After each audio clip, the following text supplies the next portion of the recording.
The morning she signed the divorce papers, the sun was already high, spilling light across the courthouse steps like it was mocking her grief. People hurried past with coffee cups and confident strides, unaware that Anya Farrow's life had just split cleanly in two. Her husband walked away without looking back, convinced he had escaped a sinking ship. Neither of them knew that, in a quiet law office across town, a sealed envelope waited with news powerful enough to rewrite everything they believed about loss, love, and fate. Before we continue, if you believe in kindness, second chances, and the quiet strength of people who endure their darkest moments without giving up, please like this video, share it with someone who needs hope today, comment your thoughts, and subscribe to our channel Beyond Echoes.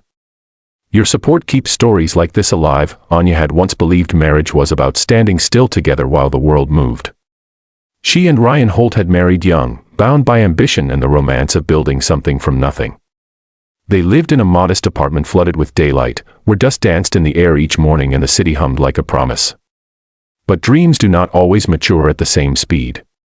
When Ryan's startup failed and medical bills from Anya's recurring illness began piling up, daylight turned harsh. Money worries crept into every corner, turning laughter thin and patience brittle.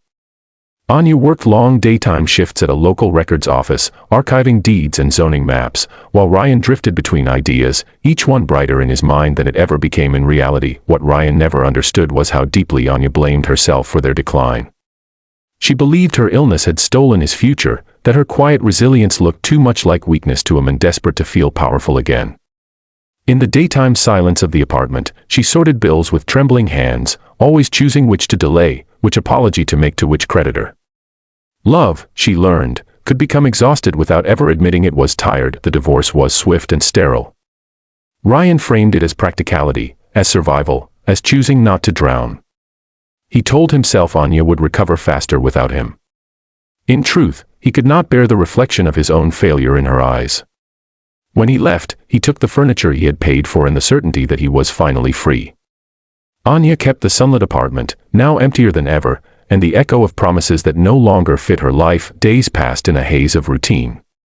Anya returned to her records office job, surrounded by towering shelves of property histories and forgotten ownerships. There was a strange comfort in documents that outlived people, in land that endured regardless of who claimed it. Each day unfolded under bright skies, the kind that make grief feel exposed rather than hidden. She ate lunch alone on a bench outside, watching shadows shorten as noon approached, reminding herself that even the longest nights eventually surrendered to day. One afternoon, as sunlight poured through the office windows, a courier arrived asking for Anya by full legal name. The envelope he handed her was heavy, official, and completely unexpected. Inside was a summons from an estate firm she had never heard of, referencing a distant relative she barely remembered, a woman who had left the country decades earlier and spoken mostly in postcards. Anya assumed it was a mistake, another bureaucratic error meant to be redirected and forgotten. The meeting took place the following week, in a glass-walled office overlooking a city bathed in afternoon gold. That was when the truth unfolded, slowly and unreal. The woman whose name appeared on the letter had quietly built a vast real estate portfolio over 40 years, buying neglected properties during downturns and holding them through cycles of loss and rebirth. She had no children of her own. Anya, the shy niece who once sent handwritten thank you notes and never asked for anything, had been named sole heir. The valuation stood at $1.3 billion in land, buildings, and development rights. Anya did not cry. Shock settled into her like a calm fog. She thought of the apartment she nearly lost, the marriage that collapsed under financial fear, the belief that she was a burden rather than a foundation. In that sunlit room, she felt something inside her realign. This inheritance was not a rescue arriving in time to save her marriage. It was a reckoning that arrived after everything else had burned away. News travels fast in a small city. Within weeks, Ryan heard whispers of Anya's name attached to properties, redevelopment projects, and quiet acquisitions. He scrolled through articles in disbelief, recognizing her unmistakable posture in a photograph taken at a daytime site inspection. She looked different, not glamorous or vengeful, but steady. Grounded. The realization struck him with a force he could not rationalize. He had walked away at her lowest moment, convinced there was nothing left to salvage. Anya did not chase revenge.